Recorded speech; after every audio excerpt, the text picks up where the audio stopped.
Hey everyone, it's Michael. Today I have a book that I want to talk about called Goosebumps HorrorLand. This is number 11, and I'll get to why I specify that in a minute. Escape from HorrorLand, of course by R.L. Stine. The reason I had to mention number 11 is because it's kind of my peeve with this particular book. So I already knew this because I read a couple of the first books in the HorrorLand, I guess, run or series, collection, whatever you want to call it. Of course, you have different types of Goosebumps series. You have Goosebumps 2000, you have the original Goosebumps classic series from when I was a kid in the 90s. You have Most Wanted, you have now Slappy World that's being made. I think there's one more I'm forgetting off the top of my head, like Hall of Horrors or something like that I haven't read any of that. The thing for me is that I'm kind of bothered with the fact that okay, so they chose to do this very clever marketing thing where they decided, okay, well, people who read Goosebumps typically buy every single book regardless.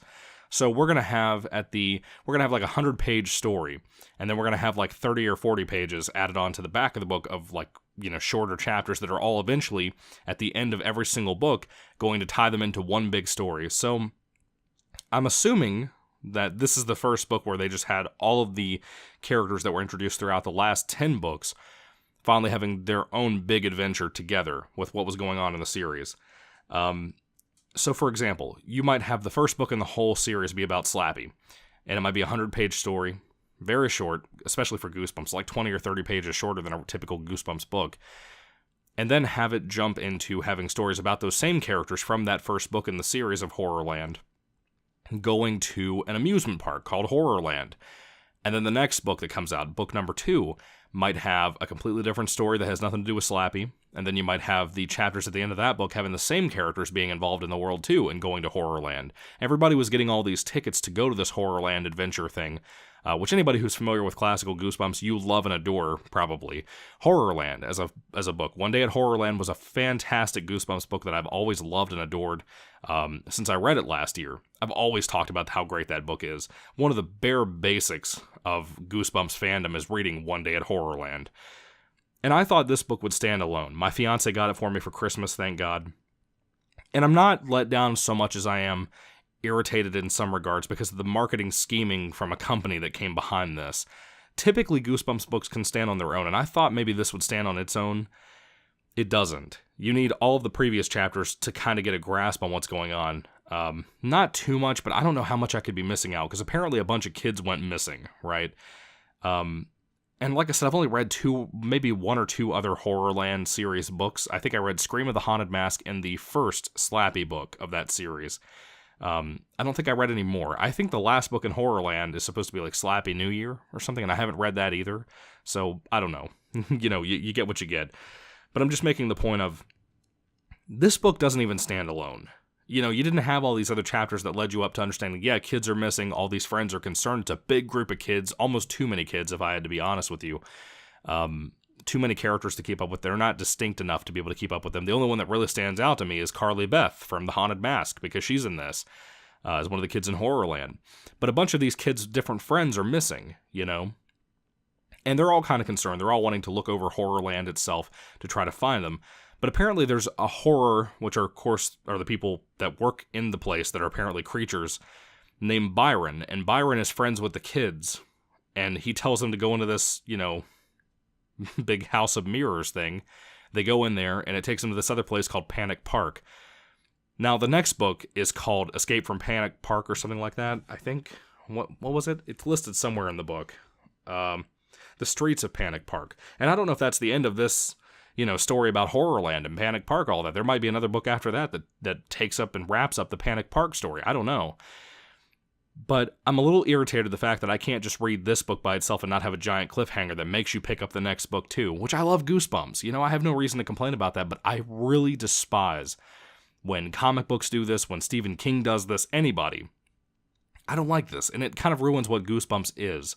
I didn't think it would be this drastic. I thought we'd get all these little short chapters from previous books in the last 10 books that would lead us to this one big book adventure. Even if it needed to be a special edition and be longer, but they didn't do that. They just kind of, this book is your typical Goosebumps page length. It's 130 or so pages.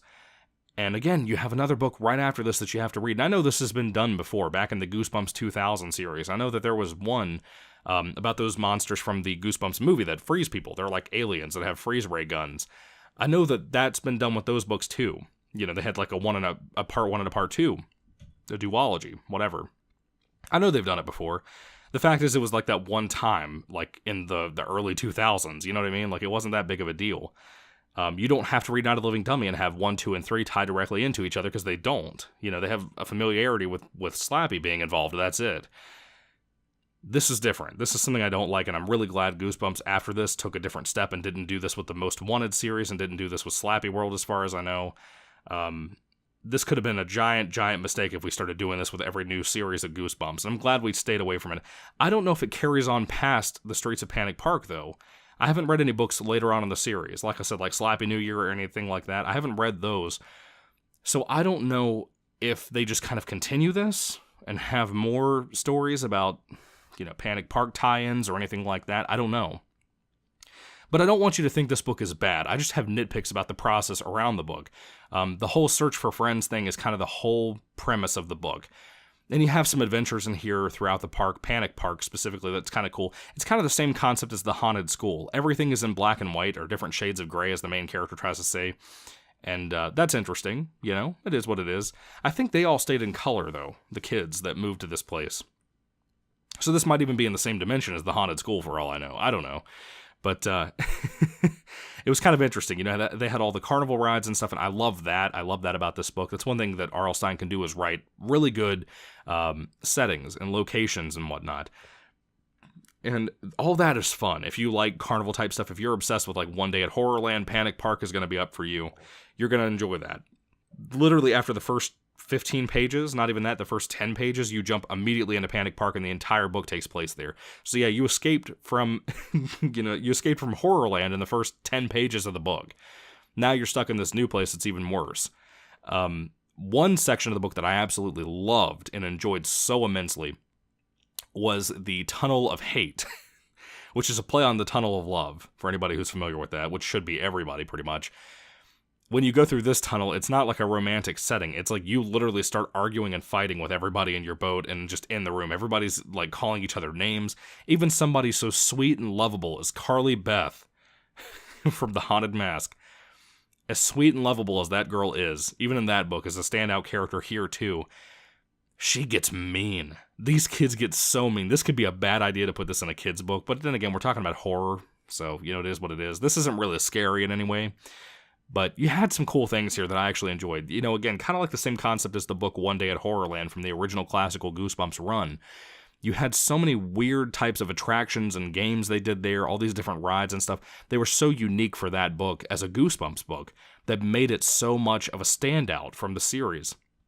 Even though I think a lot of the original classical Goosebumps are pretty much standout books, just like they are now to this day. I had a great time reading a big chunk of this book. I'm irritated over the policies around it and the general marketing that it's very Monopoly-like, you know, just trying to drag people in to buy the next book because they have to understand what's going on next, or to even get a finale when it comes to this book. You have to buy Streets of Panic Park, the next book, book number 12. I don't like all that, but I know I'm going to buy it anyway because I'm a Goosebumps fan and I'm stupid. But not really at the same time, because they're fun, and I'd be willing to put money into this, because it's clean entertainment, it's fun entertainment, it's sweet, it's well done. R.L. Stine always makes things interesting. Like I said, this book is interesting. I hate to come across so negative. I just hate what happened with this. I hate having the cliffhanger tie into the next book and all of that. It's a shame and a bummer in a lot of ways, because I really enjoyed what I was getting here. But, you know, it is what it is. Take it or leave it. You know, you might want to skip this if you're not into Horrorland or if you're not into Panic Park more. So even if you're into Horrorland, you really don't get much of that. You get kind of a completely different park with different ideas and games and stuff. The focus isn't dramatically on the games and all that, though. Even though I mentioned a couple of cool ones here, like the Tunnel of Hate, it's not completely focused on that. So I wouldn't even run into this hoping for that more than anything. It's really just a giant search for friends. You know, it is what it is. Whether you like it or not, it's up to you. You're going to have to figure it out yourself. But I'm a little let down with this book in a lot of ways, like I said. But, you know, it was still fine. It was still a fine book. It was mostly positive, I would say. But anyway, guys, what are your thoughts on Goosebumps Horrorland number 11, Escape from Horrorland by R.L. Stine? Put your thoughts and comments down in the comment section down below. And thank you for watching. Thank you for hearing me rant and ramble about this. God bless you guys today. And goodbye.